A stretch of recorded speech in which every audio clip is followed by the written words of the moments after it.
ಮತ್ತೊಮ್ಮೆ ಈ ವಾರದ ನೋಟ ಕಾರ್ಯಕ್ರಮದಲ್ಲಿ ಇತ್ತೀಚಿನ ಬೆಳವಣಿಗೆ ಒಂದನ್ನು ನಾವು ನೋಡಿದ್ದೀವಿ.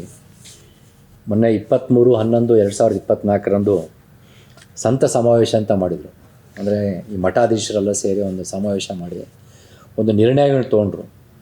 ಆ ನಿರ್ಣಯಗಳು ಅಂದರೆ ಮಠಾಧೀಶರ ಸಂತ ಸಮಾವೇಶದಲ್ಲಿ ನಿರ್ಣಯಗಳು ಮುಖ್ಯ ಉದ್ದೇಶ ಇದ್ದಿದ್ದೇ ವಕ್ಫ್ ಹಗರಣದಲ್ಲಿ ಅವ್ರು ಏನು ನೆರೇಷನ್ ಕಟ್ತಿದ್ದಾರೆ ಅಂತಂದರೆ ಮುಸ್ಲಿಮರಿಗೆ ರೈತರ ಹಿಂದೂಗಳ ಭೂಮಿ ಕೊಡ್ತಿದ್ದಾರೆ ಅನ್ನೋ ನೆರೇಷನ್ನ ಈ ಸಂತರು, ಹೆಸರಿಗೆ ಹೇಳ್ಕೊಳ್ಳುವಂಥ ಸಂತರ ವೇಷದಲ್ಲಿರುವಂಥ ಧೂರ್ತರು ಅಥವಾ ಮುಖವಾಡದಲ್ಲಿರುವಂಥವರು, ಮಠದ ಹೆಸರಿನಲ್ಲಿ ಜನಗಳಿಗೆ ಮೋಸ ಮಾಡ್ತಿರುವಂಥವ್ರು, ಜಾತಿ ತಾರತಮ್ಯ ಮಾಡ್ತಿರುವಂಥವ್ರು ಸೇರಿಕೊಂಡು ತೆಗೆದುಕೊಂಡಂಥ ನಿರ್ಣಯಗಳು, ದೇವರ ಹೆಸರಿನಲ್ಲಿ, ಧರ್ಮದ ಹೆಸರಿನಲ್ಲಿ, ಮಠದ ಹೆಸರಿನಲ್ಲಿ ತೊಗೊಳ್ತಿರುವಂಥ ನಿರ್ಣಯ ಏನಂತಂದರೆ ವಕ್ಫ್ ಹೆಸರಿನಲ್ಲಿ ಇಸ್ಲಾಮೀಕರಣ ಆಗ್ತಾಯಿದೆ.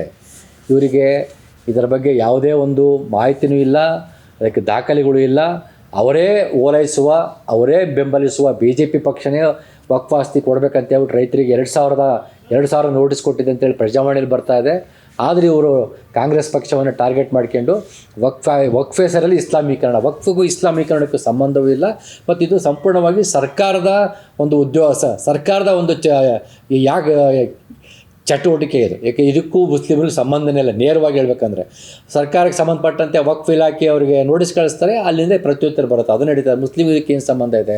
ಮುಸ್ಲಿಮರಿಗೆ ಇದಕ್ಕೂ ಯಾವುದೇ ರೀತಿಯ ಜಮೀನು ಮುಸ್ಲಿಮರಿಗೆ ಸಿಗೋದಿಲ್ಲ, ವಕ್ಫ್ ಬೋರ್ಡಿಗೆ ಸಿಗುತ್ತೆ. ಹೀಗಾಗಿ ಇದು ಇಸ್ಲಾಮೀಕರಣ ಅಂತ ಯಾವ ಅರ್ಥದಲ್ಲಿ ಹೇಳ್ತಾ ಇದ್ದಾರೆ? ಇವರೊಬ್ಬ ಹೆಸರಿಗೆ ಸಂತರ ಅಂತ ಹೇಳ್ಕೊಳ್ಳಂಗೆ ಇವರಿಗೊಂದು ಮರ್ಯಾದೆ, ಘನತೆ, ಗೌರವ ಕೂಡ ಇಲ್ದಿರೋಂಥ ಅವ್ರು ಮಾತಾಡ್ತಾ ಇದ್ದಾರೆ. ಅದು ಒಂದು. ಆಮೇಲೆ ಇವ್ರು ಹೇಳ್ತಿರುವಂಥದ್ದು ದೇವಸ್ಥಾನವನ್ನು ಸರ್ಕಾರಿ ನಿಯಂತ್ರಣದಿಂದ ಕಿತ್ಕೊಂಡ್ಬಿಟ್ಟು ಸಂಪೂರ್ಣವಾಗಿ ಮಠಗಳಿಗೆ ವಹಿಸ್ಬೇಕಂತ ಇವ್ರು ಹೇಳ್ತಾ ಇದ್ದಾರೆ. ಅಂದರೆ ಸರ್ಕಾರದ ಯಾವುದೇ ನಿಯಂತ್ರಣ ಇರಬಾರ್ದಂತೆ, ಎಲ್ಲ ಜಾಗಗಳನ್ನು, ದೇವಸ್ಥಾನ ಸಂಬಂಧಪಟ್ಟಂಥ ಜಾಗಗಳನ್ನೆಲ್ಲ ಮಠಗಳಿಗೆ ಕೊಟ್ಟು ಬಿಡಬೇಕು, ಇವ್ರು ನಡೆಸ್ತಾರಂತೆ. ಇವರು ಹಿಂದೂ ಧರ್ಮ ಉದ್ಧಾರ ಮಾಡೋದು. ಹಾಗಿದ್ದರೆ ವಕ್ಫ್ ಬೋರ್ಡ್ಗೂ ಅದೇ ಅನ್ವಯ ಆಗುತ್ತಲ್ಲ. ವಕ್ಫ್ ಕೇಳ್ತಿರೋದು ಅದೇ ರೀತಿ ಅಲ್ವ, ನಮಗೆ ಕೊಟ್ಬಿಡಿ ನಾವು ನಡೆಸ್ತೀವಿ ಅಂತ ಹೇಳ್ತಿರೋದಾಗೋದನ್ನ ವಕ್ಫ್ ಬೋರ್ಡಿಗಾದರೆ ತೊಗೊಳ್ಬಾರ್ದು, ಮಠಗಳಿಗಾದರೆ ಭೂಮಿ ತಗೋಬೇಕು ಅನ್ನೋದಾದರೆ ಯಾವ ನಿರ್ಣಯ ಇವ್ರನ್ನ ಅಂತ ನಾವು ಪ್ರಶ್ನೆ ಮಾಡಬೇಕಾಗತ್ತೆ. ಮತ್ತು ಲವ್ ಜಿಹಾದ್, ಇವ್ರು ಮಾಮೂಲಿಯಾಗಿ ಬಳಸುವಂತಹ ಮತ್ತೊಂದು ದ್ವೇಷದ ರಾಜಕಾರಣದ ಲವ್ ಜಿಹಾದ್ ಮತ ಅಂತಲ್ಲಿ ಇವು ಮೂರನ್ನು ಪ್ರಮುಖ ನಿರ್ಣಯಗಳನ್ನ ಇಟ್ಕೊಂಡು ರಾಜ್ಯಪಾಲರಾದಂಥ ಗೆಹ್ಲೋಟ್ ಅವರಿಗೆ ಒಂದು ಮನವಿ ಕೊಟ್ಟರು. ಮನವಿ ಕೊಡೋ ಸಂದರ್ಭದಲ್ಲಿ ಪೇಜಾವರ ಮಠದ ಸ್ವಾಮಿಗಳಾದಂತಹ ವಿಶ್ವಪ್ರಸನ್ನ ತೀರ್ಥ ಸ್ವಾಮಿ, ಪೇಜಾವರ ಮಠದ ಸ್ವಾಮಿ ಆತ, ಅವರು ಹೇಳಿದರು, ಸಂತರ ಸಮಾವೇಶದಲ್ಲಿ ನಮ್ಮನ್ನು ಗೌರವಿಸೋ ಸಂವಿಧಾನ ಬರಲಿ, ನಮಗೆ ಈಗಿರೋ ಸಂವಿಧಾನ ಅಲ್ಲ ನಾವು ಬೇಕಾಗಿರುವಂಥದ್ದು, ನಮ್ಮನ್ನು ಗೌರವಿಸೋ ಸಂವಿಧಾನ ಬರಲಿ ಅಂತ ಹೇಳಿರುವಂಥದ್ದು ಪತ್ರಿಕೆಗಳೆಲ್ಲ ವರದಿಯಾಗಿದೆ. ಈ ವಿಶ್ವಪ್ರಸನ್ನ ತೀರ್ಥ ಸ್ವಾಮಿ ಇದು ಮುಂಚೆ ಅಲ್ಲ, ಇದು ಮೊದಲೇ ಸಲ ಅಲ್ಲ, ಈ ರೀತಿಯಾಗಿ ಹಿಂದೂ ಇದೇ ರೀತಿಯ ಸಂವಿಧಾನ ವಿರೋಧಿಸುವಂಥ ಹೇಳಿಕೆಗಳನ್ನ ಕೊಡ್ತಾ ಇದ್ದಾರೆ, ಬ್ರಾಹ್ಮಣ ಜಾತಿಯನ್ನು ವೈಭವೀಕರಿಸುವಂಥ ಹೇಳಿಕೆಗಳನ್ನ ಕೊಡ್ತಾ ಇದ್ದಾರೆ, ಚಾತುರ್ವರ್ಣವನ್ನು ವೈಭವೀಕರಿಸುವಂಥ ಹೇಳಿಕೆಯನ್ನು ಕೊಡ್ತಾ ಇದ್ದಾರೆ. ಈ ಬಾರಿ ನಮ್ಮನ್ನು ಗೌರವಿಸುವಂಥ ಸಂವಿಧಾನ, ಇಲ್ಲಿ ನಮ್ಮನ್ನು ಅಂತಂದರೆ ಈ ಮಠಗಳನ್ನು, ಈ ಸ್ವಾಮಿಗಳನ್ನು, ಈ ಜಾತಿ ತಾರತಮ್ಯ ಮಾಡ್ತಿರುವಂತಹ ಸ್ವಾಮಿಗಳನ್ನು, ಜಾತಿ ತಾರತಮ್ಯ ಮಾಡ್ತಿರುವಂಥ ಬ್ರಾಹ್ಮಣ ಜಾತಿಗಳನ್ನು, ಜಾತಿಯ ತಾರತಮ್ಯ ಮಾಡ್ತಿರುವಂಥ ಮಠಗಳಿಗೆ ಮತ್ತು ಅದರ ಅದು ಎಲ್ಲವನ್ನು ಅವರು ಹಿಂದೂ ಧರ್ಮದ ಹೆಸರಲ್ಲಿ ಕೇಳ್ತಾ ಇದ್ದಾರೆ. ಇವರಿಗೆ ಗೌರವಿಸುವ ಸಂವಿಧಾನ ಅಂದರೆ ಈಗಿರೋ ಸಂವಿಧಾನ ಅವ್ರಿಗೆ ಬೇಡ ಅಂತ ನೇರವಾಗಿ ಹೇಳ್ತಾ ಇದ್ದಾರೆ. ಇದು ನಿಜಕ್ಕೂ ಖಂಡನೀಯ. ಮತ್ತು ಇದನ್ನು ನಾವು ಖಂಡಿಸಬೇಕು ಮಾತ್ರ ಅಲ್ಲ, ಇವರ ವಿರುದ್ಧ ಪ್ರಕರಣವನ್ನು ದಾಖಲಿಸಬೇಕಾಗತ್ತೆ. ಸರ್ಕಾರ ಈ ಕೂಡಲೇ ಇವರ ವಿರುದ್ಧ ಪ್ರಕರಣ ದಾಖಲಿಸಬೇಕು. ಯಾಕಂದರೆ ಇದು ಸಂವಿಧಾನದ ನೇರವಾದ ಉಲ್ಲಂಘನೆ ಆಗಿದೆ ಮತ್ತು ಆರ್ಟಿಕಲ್ 14 to 21 ಸಂಪೂರ್ಣವಾಗಿ ಅಗೌರವ ಕೊಡುತ್ತೆ. ಸಮಾನರು, ಸಂವಿಧಾನದ ಮುಂದೆ, ಕಾನೂನಿನ ಮುಂದೆ ಎಲ್ಲರೂ ಸಮಾನರು ಮತ್ತು ಕಾನೂನು ಎಲ್ಲರಿಗೂ ಸಮಾನವಾಗಿ ಅನ್ವಯವಾಗುತ್ತೆ ಅನ್ನುವಂತಹ ಆರ್ಟಿಕಲ್ 14ನ ಉಲ್ಲಂಘನೆ ಆಗಿದೆ. ಆರ್ಟಿಕಲ್ 15 ಲಿಂಗ, ಧರ್ಮ, ಜಾತಿ, ಬಣ್ಣ ಅಥವಾ ಇನ್ನು ಭಾಷೆ ಆಧಾರದಲ್ಲಿ ತಾರತಮ್ಯ ಮಾಡುವಂತಿಲ್ಲವಂಥ ಆರ್ಟಿಕಲ್ 15ನ ಉಲ್ಲಂಘನೆ ಆಗಿದೆ. ಆರ್ಟಿಕಲ್ 16ನಲ್ಲಿ ಉದ್ಯೋಗವನ್ನು ಕೊಡುವಂಥ ಸಂದರ್ಭದಲ್ಲಿ ಲಿಂಗ, ಧರ್ಮ ಆಧಾರದಲ್ಲಿ ತಾರತಮ್ಯ ಮಾಡಬಾರ್ದು ಅನ್ನೋದರ ಉಲ್ಲಂಘನೆ ಆಗಿದೆ. ಆರ್ಟಿಕಲ್ 17 ಮುಖ್ಯವಾಗಿ ಅಸ್ಪೃಶ್ಯತೆಯ ಉಲ್ಲಂಘನೆ ಆಗಿದೆ. ಅಸ್ಪೃಶ್ಯತೆ ರದ್ದುಪಡಿಸುವುದಂತ ಏನು ಹೇಳ್ತದಲ್ಲ ಅದರ ಉಲ್ಲಂಘನೆ ಆಗಿದೆ. ಮತ್ತು ಆರ್ಟಿಕಲ್ 19 ಏನಿದೆಯಲ್ಲ ಅಭಿವ್ಯಕ್ತಿ ಸ್ವಾತಂತ್ರ್ಯದ ಉಲ್ಲಂಘನೆ ಆಗಿದೆ. ಮತ್ತು ಆರ್ಟಿಕಲ್ 21 ಬದುಕುವ ಹಕ್ಕು ಅದರ ಉಲ್ಲಂಘನೆ ಇದೆ. ಇವೆಲ್ಲವನ್ನು ನೀವು ಸಂವಿಧಾನವನ್ನು ಬದಲಿಸಿ ನಮಗೆ ಈ ಸಂವಿಧಾನ ಬೇಡ, ನಮಗೆ ನಮ್ಮನ್ನು ಗೌರವಿಸುವಂತಹ ಅಂದರೆ ಇವರಂದರೆ ಇವರು ಸ್ವಾಮಿಗಳು, ಇವರು ಮಠಾಧೀಶರು, ಇವರು ತಮ್ಮನ್ನು ಕರ್ಕೊಳ್ತಾವಂತಾರೆ ಮಠಾಧೀಶರು, ಆದರೆ ಇವರು ತಮ್ಮನ್ನು ಕರ್ಕೊಳ್ತಿರುವಂಥದ್ದು ಸಂತರು. ಆದರೆ ಇವರು ಆಚರಣೆಯಲ್ಲಿ ಜಾತಿ ತಾರತಮ್ಯ ಮಾಡ್ತಾ ಇದ್ದಾರೆ, ಜಾತಿ ದೌರ್ಜನ್ಯ ಮಾಡ್ತಾ ಇದ್ದಾರೆ, ಪಂಕ್ತಿ ಭೇದ ಮಾಡ್ತಾ ಇದ್ದಾರೆ, ಚಾತುರ್ವರ್ಣ ವ್ಯವಸ್ಥೆಯನ್ನು ಗಟ್ಟಿಗೊಳಿಸ್ತಾ ಇದ್ದಾರೆ, ಈ ಶ್ರೇಣೀಕೃತ ಜಾತಿ ವ್ಯವಸ್ಥೆಯನ್ನು ಮತ್ತಷ್ಟು ಬಲಪಡಿಸ್ತಾ ಇದ್ದಾರೆ. ಇವರನ್ನು ಗೌರವಿಸುವಂಥ ತಂದ್ರೆ ಅರ್ಥ ಏನು? ಇವೆಲ್ಲವನ್ನೂ ಶಾಶ್ವತವಾಗಿಡುವಂತಹ ಸಂವಿಧಾನ ಅಂತ ಇವ್ರು ಕೇಳ್ತಾ ಇದ್ದಾರೆ. ಅಂದರೆ ಜಾತಿ ತಾರತಮ್ಯ ಇರುವಂಥ ಸಂವಿಧಾನ, ಜಾತಿ ದೌರ್ಜನ್ಯ ಮಾಡುವಂಥ ಸಂವಿಧಾನ, ಲಿಂಗದ ಆಧಾರದಲ್ಲಿ, ಧರ್ಮದ ಆಧಾರದಲ್ಲಿ, ಜಾತಿಯ ಆಧಾರದಲ್ಲಿ ದೌರ್ಜನ್ಯ, ತಾರತಮ್ಯ, ಪ್ರತ್ಯೇಕತೆ ಮತ್ತು ಮಾಡ್ತಿರುವಂಥ ಸಂವಿಧಾನ ಮತ್ತು ಆ ಬದುಕು ಹಕ್ಕನ್ನು ಕಸಿಯುವಂತಂದರೆ ಯಾವುದೇ ಇವರ ಪ್ರಕಾರ, ಮನುಸ್ಮೃತಿಯ ಪ್ರಕಾರ ಯಾವುದೇ ಮಹಿಳೆಗೆ ಬದುಕು ಹಕ್ಕೇ ಇರುವುದಿಲ್ಲ. ಬದುಕು ಹಕ್ಕು ಅಂತ ಕಳಿಸುವಂಥ ಸಂವಿಧಾನ ಮತ್ತು ಅವ್ಯಕ್ತ ಸ್ವಾತಂತ್ರ್ಯ. ಯಾರೂ ಇವರನ್ನು ಪ್ರಶ್ನಿಸುವಂತಿಲ್ಲ, ಇವರ ಆಚರಣೆಗಳನ್ನು ಪ್ರಶ್ನಿಸುವಂತಿಲ್ಲ, ಇವರ ಸಂಪ್ರದಾಯವನ್ನು, ಇವರ ಕರ್ಮಠ ಸಂಪ್ರದಾಯವನ್ನು, ಜನರನ್ನು ತಪ್ಪುದಾರಿಗೆಳೆಯುವ, ಮೌಢ್ಯಕ್ಕೆ ದೂಡುವಂತಹ ಸಂಪ್ರದಾಯವನ್ನು, ಜಾತಿ ಶೋಷಣೆ ಮಾಡುವಂಥ ಸಂಪ್ರದಾಯವನ್ನು ನಾವು ಪ್ರಶ್ನೆ ಮಾಡುವಂತಿಲ್ಲ. ದಲಿತರನ್ನು ಮತ್ತು ವಂಚಿತ ಸಮುದಾಯಗಳನ್ನು ಶೋಷಣೆ ಮಾಡುವಂಥ ಇವರ ಆಚರಣೆಯನ್ನು ನಾವು ಪ್ರಶ್ನೆ ಮಾಡುವಂತಿಲ್ಲ. ಹಾಗಿದ್ದರೆ ಇವರು ಹೇಳುವಂಥ ಸಂವಿಧಾನವೇ ಈಗಿರುವಂಥ ಸಂವಿಧಾನದ ಸಂಪೂರ್ಣ ಉಲ್ಲಂಘನೆಯಾಗಿದೆ, ಸಂವಿಧಾನದ ನೀತಿಯ ಉಲ್ಲಂಘನೆಯಾಗಿದೆ. ಈ ಕಾರಣಕ್ಕಾಗಿ ವಿಶ್ವಪ್ರಸನ್ನ ತೀರ್ಥ ಸ್ವಾಮಿಯವರ ಮೇಲೆ ನೇರವಾಗಿ ಕ್ರಮ ತೆಗೆದುಕೊಳ್ಬೇಕು, ಕೇಸ್ ದಾಖಲೆ ಮಾಡಬೇಕು ಮತ್ತು ವಿಚಾರಣೆ ನಡೆಸಿಬಿಟ್ಟು ಅವರು ತಪ್ಪಿತಸ್ಥರಂತೆ ಸಾಬೀತಾಗಿದ್ದರೆ ಅವ್ರ ಮೇಲೆ ದೇಶದ್ರೋಹದ ಆಪಾದನೆ ಹೊರಿಸ್ಬಿಟ್ಟು ಕ್ರಮ ತಗೋಬೇಕಂತ ನಾವು ಹೇಳಬೇಕಾಗತ್ತೆ. ಮತ್ತು ಇದು ಆಗ್ಲಿಂದ ನಡ್ಕೊಂಬರ್ತಿರುವಂಥ ಒಂದು ಚಾತುರ್ವರ್ಣ ನೀತಿಯ ಮರುಸ್ಥಾಪನೆ, ಮನುಸ್ಮೃತಿಯ ಮರುಸ್ಥಾಪನೆ ಅನ್ನೋದನ್ನು ಮತ್ತೆ ನಾವು ಹೇಳಬೇಕಾಗಿದೆ. ಯಾಕೆಂತಂದರೆ ಇವರಿಗೆ ಹಿಂದೂ ಧರ್ಮ ಎನ್ನುವುದು ಒಂದು ನೆಪ ಆಗಿದೆ. ಮಾತ್ರ ಆ ಹಿಂದೂ ಧರ್ಮದ ನೆಪದಲ್ಲಿ ಮರಳಿ ಜಾತಿ ವ್ಯವಸ್ಥೆ ಏನೀಗ ನಿಧಾನಕ್ಕೆ ಅದೇನು ಸಂಪೂರ್ಣವಾಗಿ ಕಳಿಸ್ಕೊಂಡಿಲ್ಲ, ಜಾತಿ ಉಳ್ಕೊಂಡಿರೋದು ನಿಜ, ಜಾತಿ ತಾರತಮ್ಯ ಇರೋದು ನಿಜ.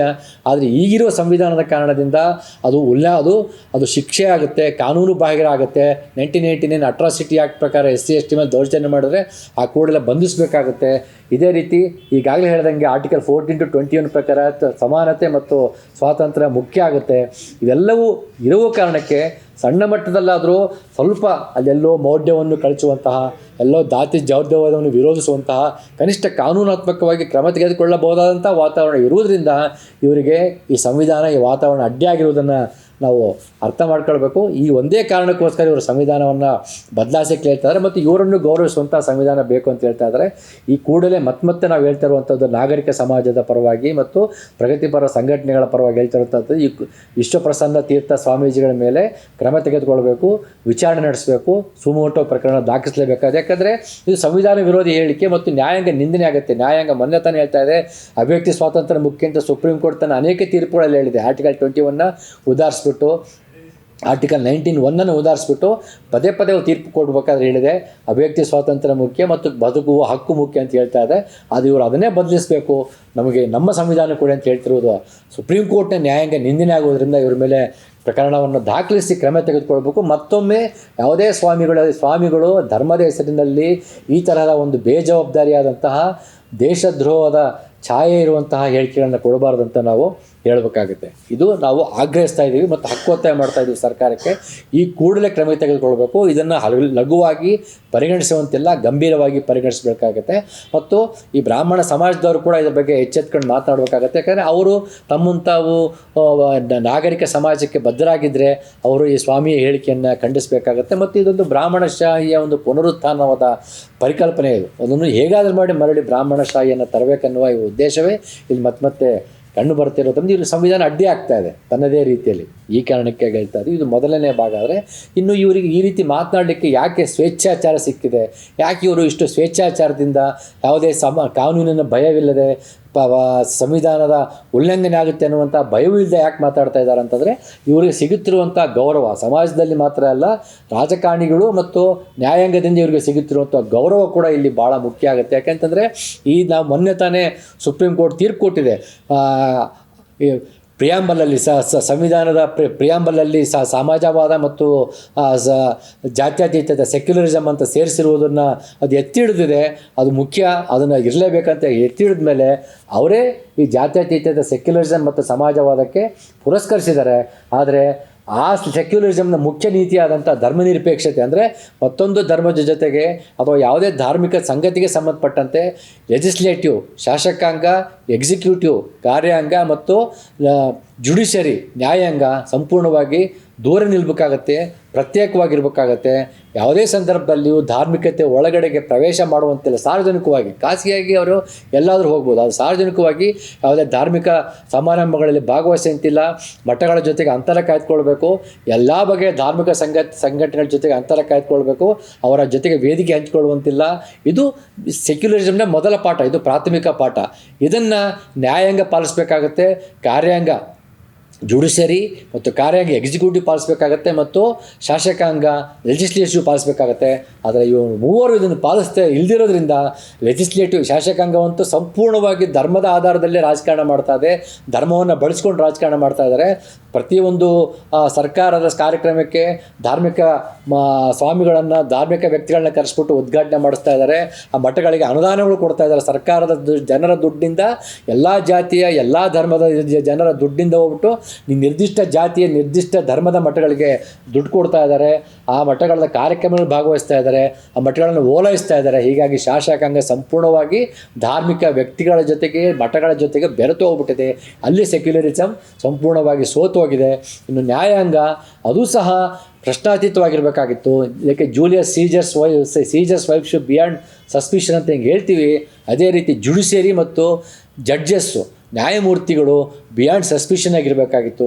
ಬಿಯಾಂಡ್ ಸಸ್ಪಿಷನ್ ಅಂತಂದರೆ ಈ ರೀತಿಯ ವಿವಾದಾಸ್ಪದವಾದಂತಹ, ಜಾತಿಯನ್ನು ಮೆತ್ತಿಡಿಯುವಂತಹ, ಜಾತಿ ದೌರ್ಜನ್ಯವನ್ನು, ಜಾತಿ ಅಸ್ಪೃಶ್ಯತೆಯನ್ನು ಆಚರಣೆ ಮಾಡುವಂತಹ ಮಠಗಳ ಇದ್ದಾವೆ, ಧಾರ್ಮಿಕ ಸಂಘಟನೆಗಳಿದ್ದಾವೆ, ಅವರಿಂದ ದೂರ ಉಳಿಬೇಕಾಗಿತ್ತು. ಆ ಥರದ್ದು ನಾವು ಎಲ್ಲಿಯೂ ಕಾಣ್ತಾ ಇಲ್ಲ. ತೀರಾ ಇತ್ತೀಚೆಗೆ ಕೆಲವು ಉದಾಹರಣೆಗಳ ಮೂಲಕ ನಿಮಗೆ ವಿವರಿಸ್ತಾ ಹೋದರೆ, ಕೆಲವು ತಿಂಗಳಿಂದ VHPಯ ಒಂದು ಸಮಾವೇಶ ಮಾಡಿದರು. ಆ ವಿಶ್ವ ಹಿಂದೂ ಪರಿಷತ್ ಎನ್ನುವಂಥದ್ದು ಒಂದು ವಿಧ್ವಂಸಕ ಸಂಘಟನೆ. ಅದು ಬಾಯಿ ಬಿಟ್ಟರೆ ಒಂದು ಭಯೋತ್ಪಾದಕ ನೀತಿಯ ಮಾತನಾಡುತ್ತೆ, ಇನ್ನೊಬ್ಬರ ಮೇಲೆ ದೇಶ ಬಿತ್ತುವ ಮಾತನಾಡುತ್ತಾ. ಅದರ ಮಾತು, ಅದರ ಚಟುವಟಿಕೆ ಸಂಪೂರ್ಣವಾಗಿ ಸಂವಿಧಾನ ವಿರೋಧಿಯಾಗಿದೆ ಮತ್ತು ಪ್ರಜಾಪ್ರಭುತ್ವ ವಿರೋಧಿಯಾಗಿದೆ. ಆದರೆ ಅದರ ನಡೆಸಿದ ಒಂದು ಸಮಾವೇಶದಲ್ಲಿ ನಿವೃತ್ತ ನ್ಯಾಯಮೂರ್ತಿಗಳು, ಸುಪ್ರೀಂ ಕೋರ್ಟ್ ಮತ್ತು ಹೈಕೋರ್ಟ್ನ ನಿವೃತ್ತ ನ್ಯಾಯಮೂರ್ತಿಗಳು ಪಾಲ್ಗೊಂಡು ಮಾತನಾಡಿದ್ದಾರೆ ಅಂತಂದರೆ ಈ ದೇಶದ ಸೆಕ್ಯುಲರಿಸಮ್ ಮತ್ತು ಸಮಾಜವಾದ ಯಾವ ಹಂತದಲ್ಲಿದೆ ಅಂತ ನಾವು ಯೋಚನೆ ಮಾಡಬೇಕಾಗತ್ತೆ.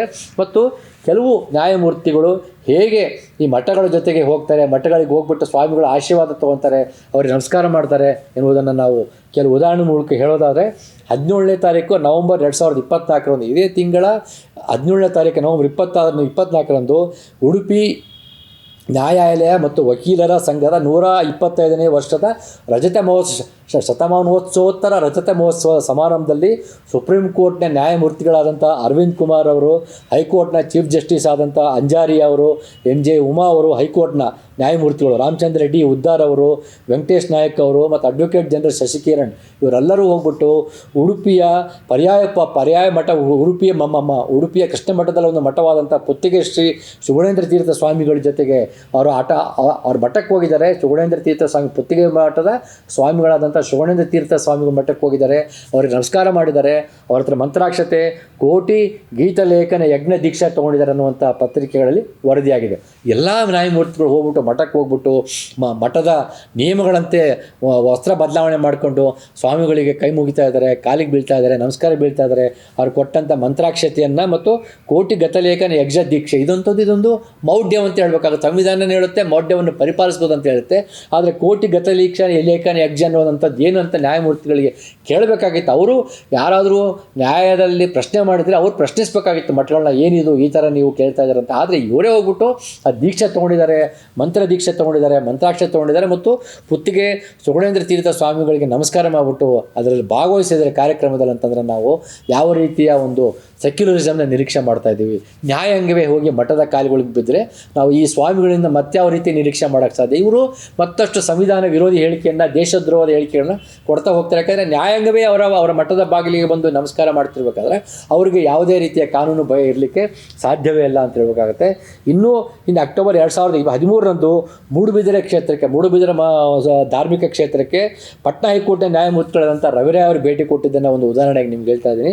ಅದೇ ರೀತಿ ಡಿಸೆಂಬರ್ 2019 ಆಗಿನ ಸುಪ್ರೀಂ ಕೋರ್ಟ್ನ ಮುಖ್ಯ ನ್ಯಾಯಮೂರ್ತಿಗಳಾದಂಥ ಶರದ್ ಬೋಬ್ಡೆ ಅವರು ಶೃಂಗೇರಿ ಮಠಕ್ಕೆ ಭೇಟಿ ಕೊಟ್ಬಿಟ್ಟು ಸ್ವಾಮಿಗಳಿಗೆ ನಮಸ್ಕಾರ ಮಾಡಿದ್ದನ್ನು ನೋಡ್ತಾ ಇದ್ದೀವಿ. ಅದೇ ರೀತಿ ಶರದ್ ಬೋಬ್ಡೆ ಅವರು, ಆಗ ಮುಖ್ಯ ನ್ಯಾಯಮೂರ್ತಿಗಳಾಗಿದ್ದಂಥ ಶರದ್ ಬೋಬ್ಡೆ ಅವರು ಮಾರ್ಚ್ 2021 ಸುತ್ತೂರು ಮಠಕ್ಕೆ ಭೇಟಿ ಕೊಟ್ಟು ಸ್ವಾಮಿಗಳಿಗೆ ನಮಸ್ಕಾರ ಮಾಡಿದ್ದನ್ನು ನೋಡ್ತಾ ಇದ್ದೀವಿ. ಮತ್ತು 2022 ಜೂನ್ ಆಗಿನ ಸುಪ್ರೀಂ ಕೋರ್ಟ್ನ ಮುಖ್ಯ ನ್ಯಾಯಮೂರ್ತಿಗಳಾದಂಥ SV ರಮಣ ಅವರು ಸುತ್ತೂರು ಮಠಕ್ಕೆ ಭೇಟಿ ಕೊಟ್ಬಿಟ್ಟು ಕಾಲು ಮುಗಿದಿದ್ದನ್ನು, ಅವರಿಗೆ ನಮಸ್ಕಾರ ಮಾಡಿದ್ದನ್ನು ಅಥವಾ ಸ್ವಾಮಿಗಳ ಜೊತೆಗೆ ಭೇಟಿ ಕೊಟ್ಟಿದ್ದನ್ನು ನೋಡ್ತಾ ಇದ್ದೀವಿ. ಈ ತರಹದ ನ್ಯಾಯಾಂಗದಲ್ಲಿ ಉನ್ನತ ಹುದ್ದೆಯಲ್ಲಿರುವಂಥವರು ಮತ್ತು ಸಂವಿಧಾನವನ್ನು ಎತ್ತಿ ಹಿಡಿಯುವಂಥವರು, ಮೊನ್ನೆ ತಾನೇ ಸೆಕ್ಯುಲರಿಸಮ್ ಪರವಾಗಿ, ಸಮಾಜದ ಪರವಾಗಿ ತೀರ್ಪು ಕೊಟ್ಟಂಥವರು, ಸೆಕ್ಯುಲರಿಸಮ್ ದೇಶಕ್ಕೆ ಅಗತ್ಯ ಅಂತ ಹೇಳ್ತಿರುವಂಥವರು ಹೋಗಿ ಸ್ವತಃ ತಾವೇ ಮಠಗಳಿಗೆ ಹೋಗಿ ಸ್ವಾಮಿಗಳಿಗೆ ಕಾಲಿಗೆ ಬಿದ್ದು ಅಲ್ಲಿನ ಮೌಢ್ಯವನ್ನು ಪರೋಕ್ಷವಾಗಿ ಬೆಂಬಲಿಸ್ತಾರೆ. ಅದು ಮಾಡುವ ಉಡುಪಿ ಮಠಕ್ಕೆ ಭೇಟಿ ಕೊಡ್ತಿರುವಂಥ ಈ ಎಲ್ಲ ಮುಖ್ಯ ಹೈಕೋರ್ಟ್ ನ್ಯಾಯಮೂರ್ತಿಗಳಿಗೆ ಕೇಳಬೇಕಾದ್ರೆ ಪ್ರಶ್ನೆದಲ್ಲಿ ಇರುವಂಥ ಪಂಕ್ತಿ ಭೇದ ನೀವು ಒಪ್ಪಿಗೆ ಕೊಟ್ಟಂತ ಆಗೋದಲ್ವಾ? ಹಾಗಾದರೆ ಪಂಕ್ತಿ ಭೇದವನ್ನು ನೀವು ನ್ಯಾಯಮೂರ್ತಿಗಳಾಗಿ ವಿರೋಧಿಸ್ತೀರಾ, ಆದರೆ ನ್ಯಾಯಮೂರ್ತಿಗಳಾಗಿ ನೀವು ಮಠಕ್ಕೆ ಹೋಗ್ಬಿಟ್ಟು ಅವರ ಕಾಲಿಗೆ ಬೀಳ್ತೀರ ಅಂತಂದರೆ ಇಂತಹ ಸೆಕ್ಯುಲರಿಸಮ್ನ ನೀವು ಸ್ವತಃ ನ್ಯಾಯಾಂಗವೇ ಮುಂದೆ ನಿಂತು ನಾಶ ಮಾಡ್ತಾ ಇದೆಯಲ್ಲ ಅನ್ನುವಂಥ ಖೇದ ಮತ್ತು ವಿಷಾದಕರ ದಿನಗಳಲ್ಲಿ ನಾವು ಬದುಕ್ತಾ ಇದ್ದೀವಿ. ಈ ರೀತಿಯಾಗಿ ನ್ಯಾಯಾಂಗವೇ ಈ ರೀತಿ ಸಂವಿಧಾನವನ್ನು ನೀತಿಗಳನ್ನು ಉಲ್ಲಂಘಿಸುವಂಥ ಕೆಲಸಗಳಲ್ಲಿದ್ದಾಗ ಇನ್ನು ಸ್ವಾಮಿಗಳಿಂದ ಈ ಥರದ ಮೋಸ, ಜಾತೀಯತೆ, ಧರ್ಮಾಂಧತೆ ಇರುವಂಥ ಮಠಗಳಿಂದ ನಾವು ಯಾವ ರೀತಿಯ ನಿರೀಕ್ಷೆ ಮಾಡಲಿಕ್ಕೆ ಸಾಧ್ಯ ಎನ್ನುವುದೇ ನಮ್ಮ ಮುಂದೆ ಪ್ರಶ್ನೆ. ಯಾಕೆಂದರೆ ನಾಳೆ ಯಾರಾದರೂ ಒಂದು ಈ ಪೇಜಾವರ ಸ್ವಾಮಿ ವಿರುದ್ಧ ಈ ಥರದ ಒಂದು ಸಂವಿಧಾನ ವಿರೋಧಿ ಹೇಳಿಕೆ ಕೊಟ್ಟಿದ್ದಾರಲ್ಲ, ಅವರನ್ನು ಪ್ರಶ್ನಿಸ್ಬಿಟ್ಟು ಏನಾದರೂ ವಿಚಾರಣೆಗೆ ಕೋರ್ಟ್ ಮುಂದೆ ಹೋದರೆ, ಅಥವಾ ಈಗಿರುವಂಥ ಯಾರು ಮೊನ್ನೆ ಪುತ್ತಿಗೆ ಮಠಕ್ಕೆ ಭೇಟಿ ಕೊಟ್ಟಂಥ ನ್ಯಾಯಮೂರ್ತಿಗಳ ಮುಂದೆ ಪ್ರಕರಣ ಬಂದರೆ ಅವ್ರು ಯಾವ ರೀತಿ ತೀರ್ಪು ಕೊಡಬಾರ್ದು ಅನ್ನೋದೇ ನಮ್ಮ ಮುಂದೆ ಪ್ರಶ್ನೆ ಆಗುತ್ತೆ. ಯಾಕೆಂತಂದರೆ ಈ ಹಿಂದೆ ನಾವು ನೋಡಿದ್ದೀವಿ, ರಾಘವೇಶ್ವರ ಸ್ವಾಮಿ ಅತ್ಯಾಚಾರ ಆರೋಪ ಹೊತ್ತಿರುವಂಥ ರಾಘವೇಶ್ವರ ಸ್ವಾಮಿಯ ಮೇಲೆ ಏನು ವಿಚಾರಣೆ ನಡೀತಿರ್ಬೇಕಾದ್ರೆ 11 ನ್ಯಾಯಮೂರ್ತಿಗಳು ವಿಚಾರಣೆಯಿಂದ ಹಿಂದಕ್ಕೆ ಸರಿದಿದ್ದನ್ನು ನೋಡ್ತಾ ಇದ್ದೀವಿ. ಅದನ್ನು ಮುಂದೆ ಸತತವಾಗಿ ನವೆಂಬರ್ 13, 2000 ಅವ್ರ ಮೇಲೆ ಆರೋಪ ದಾಖಲಾಯಿತು. ಅತ್ಯಾಚಾರ ಮಾಡಿದ ಆರೋಪಿತ ರಾಘವೇಶ್ವರ ಸ್ವಾಮಿಯ ಮೇಲೆ ಅದರ ವಿಚಾರಣೆ ನಡೆಯಲಿಕ್ಕೆ ಕೋರ್ಟಲ್ಲಿ ವಿಚಾರಣೆ ನಡೀತಾ ಇತ್ತು. ಆರೋಪ ಪಟ್ಟಿ ಸಲ್ಲಿಸಲಾಗಿತ್ತು, ಅವರನ್ನು ಆರೋಪಿಯಾಗಿ ಅವರನ್ನು ಪರಿಗಣಿಸಲಾಗಿತ್ತು. ವಿಚಾರಣೆ ಸಂದರ್ಭದಲ್ಲಿ ನವೆಂಬರ್ 13, 2014 ಆಗ ನ್ಯಾಯಮೂರ್ತಿಗಳಾಗಿದ್ದಂತಹ KN ಫಣೀಂದ್ರ ಅವರು ವಿಚಾರಣೆಯಿಂದ ಹಿಂದಕ್ಕೆ ಹೋಗ್ತಾರೆ, ವಿಚಾರಣೆ ನಡೆಸೋದಿಲ್ಲ ಅಂತ ಹೇಳ್ಬಿಟ್ಟು ಹಿಂದಕ್ಕೆ ಹೋಗ್ತಾರೆ, ಅನ್ನೋನ್ ರೀಸನ್ಸು. ನೆಕ್ಸ್ಟು ಜನವರಿ 6, 2015 ಜಸ್ಟಿಸ್ ರಾಮಮೋಹನ್ ರೆಡ್ಡಿ ಅವರು ವಿಚಾರಣೆಯನ್ನು ಹಿಂದೆ ಸರಿತಾರೆ. ಜನವರಿ 14, 2015 ಜಸ್ಟಿಸ್ ಮೋಹನ್ ಎನ್ ಶಾಂತನಗೌಡರವರು ವಿಚಾರಣೆಯಿಂದ ಹಿಂದಕ್ಕೆ ಸರಿತಾರೆ. ಜನವರಿ 19, 2015 ಜಸ್ಟಿಸ್ N ಕುಮಾರ್ ಅವರು ವಿಚಾರಣೆಯಿಂದ ಹಿಂದಕ್ಕೆ ಸರಿತಾರೆ. ಜನವರಿ 22, 2015 ಜಸ್ಟಿಸ್ HG ರಮೇಶ್ ಅವರು ವಿಚಾರಣೆಯಿಂದ ಹಿಂದಕ್ಕೆ ಸರಿತಾರೆ. ಅದೇ ಜನವರಿ 22, 2015 ಜಸ್ಟಿಸ್ PB ಭಜಂತ್ರಿ ಅವರು ವಿಚಾರಣೆ ಹಿಂದಕ್ಕೆ ಸರಿತಾರೆ. ಜನವರಿ 29, 2016 trial judge HG Vijay Kumari ಅವರು ವಿಚಾರಣೆಯನ್ನು ಹಿಂದಕ್ಕೆ ಸರಿತಾರೆ. ಡಿಸೆಂಬರ್ 5, 2016 ಚೀಫ್ ಜಸ್ಟಿಸ್ ಆಗಿದ್ದಂಥ SK ಮುಖರ್ಜಿ ಅವರು ವಿಚಾರಣೆಯನ್ನು ಹಿಂದಕ್ಕೆ ಸರಿತಾರೆ. ಆನಂತರ ಅಕ್ಟೋಬರ್ 11, 2017 ಆ್ಯಕ್ಟಿಂಗ್ ಚೀಫ್ ಜಸ್ಟಿಸ್ ಆಗಿದ್ದಂಥ HG ರಮೇಶ್ ಮತ್ತೆ ಅವರು ವಿಚಾರಣೆ ಹಿಂದಕ್ಕೆ ಸರಿತಾರೆ. ಮರಳಿ 2/12, 2017 ಮತ್ತೆ ಜಸ್ಟಿಸ್ ಫಣೀಂದ್ರ ಮುಂದೆ ಬರುತ್ತೆ, ಅವರು ವಿಚಾರಣೆ ಹಿಂದಕ್ಕೆ ಸರಿತಾರೆ. ಮರಳಿ ಅಕ್ಟೋಬರ್ 11, 2018 ಜಸ್ಟಿಸ್ SG ಪಂಡಿತ್ ಅವರು ವಿಚಾರಣೆ ಹಿಂದಕ್ಕೆ ಸರಿಯುತ್ತೆ. ಈ ರೀತಿ ಅಂದಾಜು 11 ಜಡ್ಜಿಗಳು, ನ್ಯಾಯಮೂರ್ತಿಗಳು ರಾಘವೇಶ್ವರ ಸ್ವಾಮಿಯ ಮೇಲಿರುವಂಥ ಅತ್ಯಾಚಾರದ ಬಲು ಗಂಭೀರ ಹಗರಣದ ವಿಚಾರಣೆಯಿಂದ ಹಿಂದಕ್ಕೆ ಸರಿತಾ ಹೋಗ್ತಾರೆ. ಇದಕ್ಕೆ ಎಲ್ಲಿಯೂ ಒಂದು ಕಾರಣ ಸಿಗೋದಿಲ್ಲ. ಹೀಗಿದ್ಮೇಲೆ ಯಾವ ರೀತಿಯ ನಾವು ನ್ಯಾಯಾಂಗದಿಂದ ನಿರೀಕ್ಷೆ ಮಾಡೋಕ್ಕೆ ಸಾಧ್ಯ? ವಿಚಾರಣೆಗಂತ ಅವ್ರ ಮುಂದೆ ಬರುತ್ತೆ, ಆ ವಿಚಾರಣೆ ಹಿಂದಕ್ಕೆ ಸರುವಂಥ 11 ಜಡ್ಜ್ಗಳು ರಾಘವೇಶ್ವರ ಸ್ವಾಮಿ ಅತ್ಯಾಚಾರ ಪ್ರಕರಣದ ಹಿಂದಕ್ಕೆ ಸರಿದಿರುವಂಥ ದಾಖಲೆ ನಾವು ಕರ್ನಾಟಕದ ಸಂದರ್ಭದಲ್ಲಿ ನೋಡ್ತಾ ಇದ್ದೀವಿ. ಇಂತಹ ರೀತಿಯ ನ್ಯಾಯಾಂಗ ವ್ಯವಸ್ಥೆ ಇದ್ದಾಗ ನಾವು ಇದೇ ಸ್ವಾಮಿಯ ವಿರುದ್ಧ ಸಂವಿಧಾನ ವಿರೋಧಿ ಪ್ರಕರಣ ದಾಖಲಿಸಿದರೆ ಯಾವ ರೀತಿ ಅವ್ರನ್ನ ಕ್ರಮ ತೆಗೆದುಕೊಳ್ತಾರೆ, ವಿಚಾರಣೆ ನಡೀತಾರೆ ಅನ್ನೋ ನಂಬಿಕೆ ಕೂಡ ನಾವು ಕಳ್ಕೊಳ್ಳೋಕೆ. ನಾಳೆ ಇದೇ ಪೇಜಾವರ ಸ್ವಾಮಿ ವಿರುದ್ಧ ವಿಚಾರಣೆ ಶುರುವಾದರೆ ಜಡ್ಜ್ಗಳು ಹಿಂದಕ್ಕೆ ಸರಿಯುವಂಥ ಸಾಧ್ಯತೆಗಳು ಕಾಣ್ತಾ ಇದೆ. ಯಾಕೆಂದರೆ ಹಿಂದೆ ನೋಡಿದ್ದೀವಿ, ಅದೊಂದು ಪೂರ್ವ ನಿದರ್ಶನ ಪ್ರೆಸಿಡೆಂಟ್ನ ಮುಂದೆ ಕಣ್ಣಿಂದ ಇರೋದ್ರಿಂದ ನಾವು ಈ ಮಾತುಗಳನ್ನ ಆತಕ್ಕಂದಿಂದ ಹೇಳ್ತಾ ಇದ್ದೀವಿ. ನ್ಯಾಯಾಂಗವನ್ನು ಗೌರವಿಸಿಬಿಟ್ಟೆ ಈ ಮಾತನ್ನು ಹೇಳ್ತಾ ಇದ್ದೀವಿ. ಮತ್ತು ಮತ್ತೊಂದು ಉದಾಹರಣೆ ಅಂದರೆ ಕೊಪ್ಪಳದ ಗವಿಮಠ ಒಂದು ಯಾವುದೋ ಒಂದು ವಿಚ್ಛೇದನ ಪ್ರಕರಣ ಸಂಬಂಧಪಟ್ಟಂಥ ಹೈಕೋರ್ಟಲ್ಲಿ ನೀವು ಹೋಗ್ಬಿಟ್ಟು ನಿಮ್ಮ ಮಠ ನೀವು ನಡ್ಕೊಳ್ತಿರುವಂಥ ಕೊಪ್ಪಳದ ಗವಿಮಠಕ್ಕೆ ಹೋಗ್ಬಿಟ್ಟು ಸ್ವಾಮಿಗಳ ಮೂಲಕ ಬಗೆಹರಿಸ್ಕೊಳ್ಳಿ ಅನ್ನುವಂತಹ ತೀರ್ಪು ಕೊಟ್ಟಿದ್ದನ್ನು ಕೂಡ ನೋಡ್ತಾ ಇದ್ದೀವಿ. ಈ ತರಹದ ಒಂದು ನ್ಯಾಯಾಂಗದ ವರ್ತನೆ ಇದ್ದಾಗ ನಾವು ಯಾವ ರೀತಿ ನ್ಯಾಯ ನಿರೀಕ್ಷೆ ಮಾಡಬೇಕನ್ನುವುದೇ ಇಲ್ಲಿರುವಂಥ ನಾಗರಿಕ ಸಮಾಜದ ಪ್ರಶ್ನೆ ಆಗುತ್ತೆ. ಆದರೂ ಸಹ ನಮಗೆ ನ್ಯಾಯಾಂಗದ ಮೇಲೆ ಗೌರವವಿದೆ.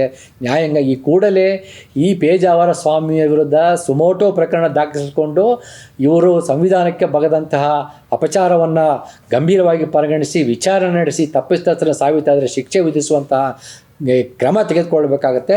ಒಂದು ವೇಳೆ ಇದು ಜನಸಾಮಾನ್ಯರು ಈ ರೀತಿ ಮಾತಾಡಿದಿರೋದು ದೇಶದ್ರೋಹ ಅಂತ ಪರಿಗಣಿಸಲಾಗ್ತಿತ್ತು. ಹಾಗಿದ್ರೆ ಸ್ವಾಮಿಗಳು ಮಾತನಾಡಿದ್ರೆ ಯಾಕೆ ಇದು ದೇಶದ್ರೋಹ ಅಂತ ಪರಿಗಣಿಸಿದ್ದಿಲ್ಲ ಅನ್ನುವಂಥ ಪ್ರಶ್ನೆ ಕೂಡ ನಾಗರಿಕ ಸಮಾಜದ ಪರವಾಗಿ ಕೇಳಬೇಕಾಗುತ್ತೆ. ಇದೆಲ್ಲವನ್ನು ನಮ್ಮ ಮುಂದೆ ಇರೋದ್ರಿಂದ ಇವತ್ತು ನ್ಯಾಯಾಂಗದ ಮೇಲೆ ನಿರೀಕ್ಷೆಗಳು ಮತ್ತಷ್ಟು ಹೆಚ್ಚಾಗ್ತಾ ಇದ್ದಾವೆ. ಭ್ರಮನಿರಸ ಇದ್ದರೂ ಸಹ ನಿರೀಕ್ಷೆಗಳು ಕೂಡ ಹಾಗೆ ಉಳ್ಕೊಂಡಿದೆ. ಯಾಕಂದರೆ ಮೊನ್ನೆ ಸುಪ್ರೀಂ ಕೋರ್ಟ್ ತೀರ್ಪು ಕೊಟ್ಟಂತೆ ಸೆಕ್ಯುಲರಿಸಮ್ ಮತ್ತು ಸಮಾಜವಾದ ಉಳ್ಕೊಳ್ಳುತ್ತೆ ಪ್ರಿಯಾಂಬಲ್ ಅಂತ ಹೇಳಿದ್ದು ಕೂಡ ನಮಗೆ ಭರವಸೆ ಮೂಡುತ್ತೆ. ಹಾಗಾಗಿ ನಿರೀಕ್ಷೆ ಬರುತ್ತೆ. ಆದರೆ ಇವರು ನಡ್ಕೊಳ್ತಿರುವಂಥ ರೀತಿ ಸೀಜರ್ಸ್ ಬಿಯಾಂಡ್ ಸಸ್ಪಿಷನ್ ಎನ್ನುವಂಥ ರೀತಿಯಲ್ಲಿ ನಡ್ಕೊಳ್ತಿಲ್ಲ. ಇದ್ರ ಬಗ್ಗೆ ನೋಡಿದಾಗ ಭ್ರಮನಿರಸನ ಆಗುತ್ತೆ.